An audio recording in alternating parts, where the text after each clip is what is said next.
Selain administrasi pun banyak, ini gimana nih bacanya? Unit dari customer tidak teradministrasikan secara rapi, itu di sini mungkin kemungkinan untuk hilang itu sangat besar. Kayak pos kemarin, ada yang rusak kan? Nah itu aku tanya, kok bisa rusak?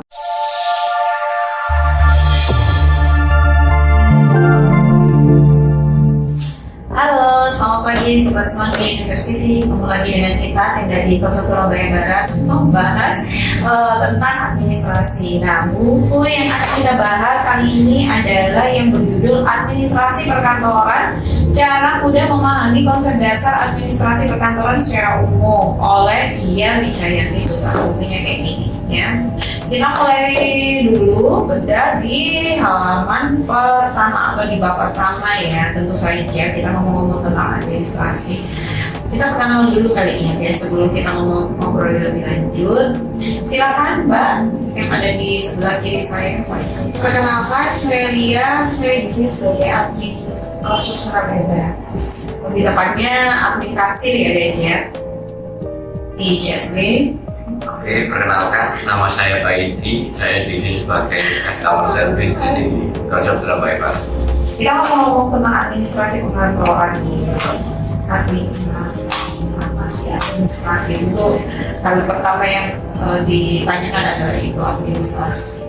Administrasi, untuk pengertian administrasi sendiri, menurut saya itu sebuah pencatatan dari keseluruhan yang ada di Kota Surabaya Barat, baik itu tadi mulai dari aset, mulai dari mungkin berkas-berkas, kemudian juga dari kegiatan-kegiatan kita yang ada di Kota Surabaya Barat tersebut itu dicatat semua. Jadi seperti itu. Jadi ketika nanti kita butuh laporan ke atasan, kita ada catatan itu mungkin yang saya patok dari sistem administrasi itu seperti itu. Ya. Kalau menurut Mbak sendiri kan saat ini bekerja sebagai kasir. Menurut saya, administrasi itu nggak beda jauh sama masi. Administrasi itu kegiatan penyusunan beserta pencatatan, tapi dia sistematis. Sehingga kita pada saat kita mengajukan laporan itu yang membaca itu bisa mudah mempelajari laporan tersebut.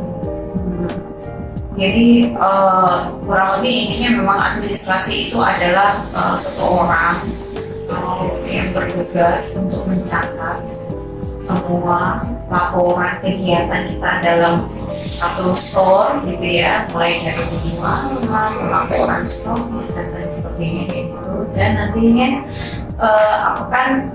dia menyediakan data lah intinya ya, untuk suatu saat itu koordinator atau atasan itu minta laporannya gitu. Nah kalau sebagai tim administrasi sendiri nih kan Mbak Lia kan jurnal survei, ada hal apa sih yang menurut Mbak Lia itu yang masih belum dipahami atau tidak sesuai dengan unsur-unsur administrasi dalam buku ini? Misalkan ini kan ada di sini saya baca unsur-unsur administrasi ada terdiri dari 8, yaitu pengorganisasian, manajemen, tata hubungan, kepegawaian, keuangan, perbekalan, tata usaha dan kewakilan. Nah, kalau yang yang terjadi realnya saat ini tuh Mbak Dia itu ada di posisi yang mana? Kalau menurut saya di pekerjaan yang saya sekarang, unsur yang masuk di administrasi ini itu ada keuangan, manajemen, itu saja menurut saya. Jadi, berarti Mbak Dia juga pegang keuangan juga? Iya. Saya rasa kalau menurut saya keuangan saya kira kalau administrasi itu bukan keuangan ya.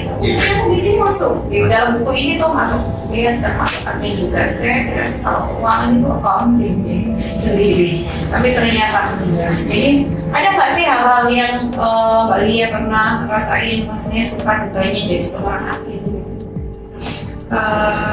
Kalau sukanya itu apabila ada informasi itu mesti kita yang tahu duluan. Itu sukanya. Kalau dukanya ya kadang itu kalau ada informasi atau data itu kita merekap sesederhana mungkin agar orang yang baca itu mudah. Jadi kita tuh mesti mikir gimana ya aku bikinnya biar anak ini paham.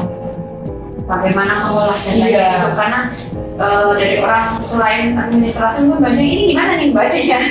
Saya sendiri kalau misalkan dikasih report sama pihak admin setelah stoknya ini bacanya gimana bisa. Iya. Karena saya sudah terbiasanya bacanya bagian dan begitu. Kalau dikasih data Excel tentu sedikit ini. Kalau menurut Mas Yosi ada nggak yang mungkin mau disampaikan tentang administrasi itu sendiri? Oke, untuk dari tim support sendiri sebenarnya administrasi itu sangat perlu sekali ya. Karena apa? Di sini kan saya sebagai support itu memegang untuk service. Nah, ketika service tadi itu ketika tidak ada unit dari customer tidak teradministrasikan secara rapi, itu di sini mungkin kemungkinan untuk hilang itu sangat besar. Nah, sedangkan untuk case kayak misal seperti ini, sekarang customer ganti spare part. Nah, ganti spare part yang notabene di sini adalah masih tercover garansi. Nah, di situ untuk pencatatan sendiri kan untuk klaim garansi secara administrasinya itu kan sangat ribet. Kita harus nge-share foto, kemudian agar tujuannya apa sih? Agar barang yang diklaimkan customer ke kita bisa mengklaimkan balik ke factory. Jadi di situ nggak ada misstock dan juga nggak ada ibarat kata kayak minus keuangannya. Jadi seperti itu. Dan juga dari factory sendiri kan pastinya ada namanya mesin elektronik ya, pasti kan ada miss di dalamnya itu pasti ada, kemungkinannya itu pasti ada. Berarti dari sisi Mas Yosi sendiri mengantisipasi hal tersebut itu dengan membuat administrasi menurut versi Mas Yosi sendiri, bagaimana pencatatan sebuah servis itu, terus kelengkapannya bagaimana, karena servis kan apalagi kalau kita ngomongin klaim ke factory itu kan nggak serta-merta langsung terus diklaim gitu ya. Sebenarnya tidak cuma data yang dibutuhkan, waktu itu kan jangka waktu yang sangat lama sehingga kita butuh administrasi dari fisik maupun soft filenya itu juga kita harus tata dengan sangat rapi seperti itu. Nah, ngomong-ngomong tadi Mbak Lia juga sebagai administrasi sempat sounding tentang informasi. Kalau enaknya jadi administrasi itu kita dapat informasi itu duluan. Bisa jadi satu policy itu semua sebelum dapat dengar apa-apa, mereka sebagai admin itu sudah tahu update-nya itu kayak apa. Nanti sistem ini akan dibikin seperti ini, tapi tentunya mengarah pasti ke yang mempermudahkan kita, tidak menyulitkan gitu ya. Nah, di sini saya juga baca sekilas itu ternyata memang adalah salah satu dari tujuan administrasi itu sendiri.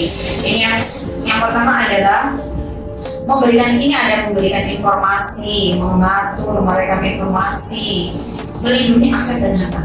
Iya, lupa. Ternyata memang itu salah satu tugas dari administrasi itu adalah menyimpan dan melindungi aset-aset yang ada di kantor atau di area kerja kita. Nah, sejauh ini sudah melakukan hal tersebut atau bagaimana? Sudah. Contohnya, kayak pos kemarin ada yang rusak. Nah, itu aku tanya, kok bisa rusak? Kenapa? Tentu harus ada itu maksudnya pasti kan mintanya ini kan yang punya uang nih mau minta dong gitu, mau minta uang dong bagus. Kenapa emang posnya kamu kayak gitu ya? Pasti harus ada pertanyaan seperti itu, dan itu normal banget dilakukan oleh seorang admin gitu. Jadi gimana ceritanya? Ya kemarin tuh baru beli mouse kan gitu. Nah itu udah rusak duluan. Katanya loh mana remote-nya rusak kok gimana?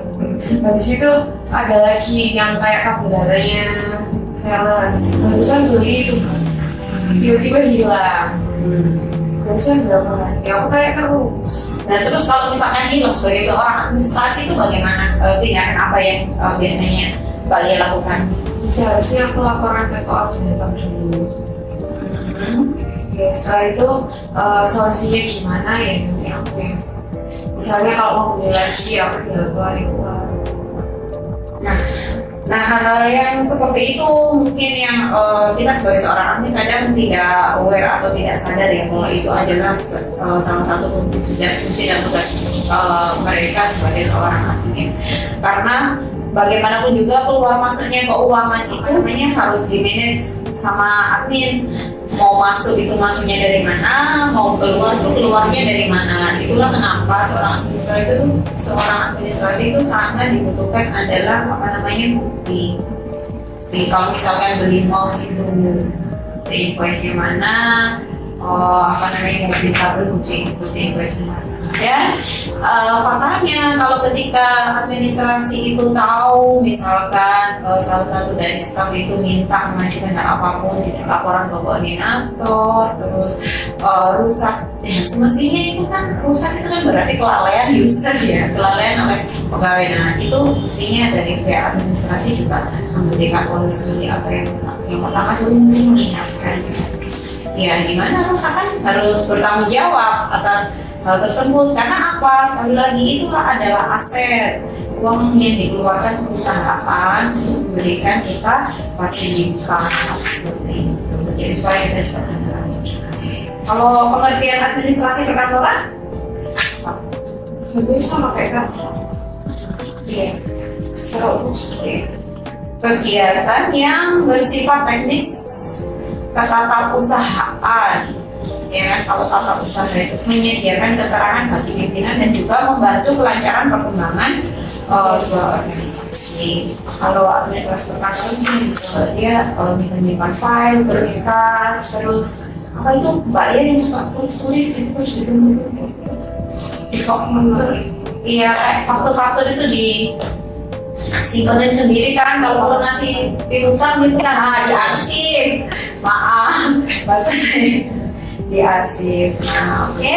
Saya rasa cukup kali ini kita bedah buku di bab pertama tentang arti dan fungsi-fungsi dari administrasi tentunya dalam keseharian kita. Nah, lebih lanjutnya kita akan bahas nanti di bab 2 yaitu tentang organisasi perkantoran. Oke, jadi menurut saya administrasi itu harus bikin sesederhana mungkin sehingga tidak menyulitkan yang lainnya atau pihak terkait. Makanya di buku ini kan ada kayak azas-azas simpel. Yang pertama itu ada azas perencanaan yang dimana itu tuh kayak bikin SOP-nya. Lalu ada azas penyederhanaan yang dimana setelah SOP dibuat kan di situ ada sistem. Nah sistem itu disederhanakan sehingga tidak menimbulkan pekerjaan yang tumpang tindih. Jadi tidak menyulitkan pihak terkait. Dan yang terakhir adalah azas penggabungan yang dimana mendekatkan divisi yang berkaitan sehingga memudahkan juga. Oke, terima kasih sekali informasinya. Kurang lebih ada beberapa hal yang saya tidak tahu menjadi sangat terbuka sekali. Ada yang buku ini dan kita bedah buku sama-sama. Mungkin kita bisa salah satu saling mengetahui, oh kenapa sih Mbak Lia itu kok kekeh banget seperti ini? Oh karena ada ini loh, memang asasnya seperti ini, atau memang harusnya SOP-nya seperti ini. Jadi kita sama-sama tahu. Oke, terima kasih teman-teman semua yang tersini. Kembali nanti kita jumpa lagi di sesi 2 ya guys ya. Oke, assalamualaikum warahmatullahi wabarakatuh.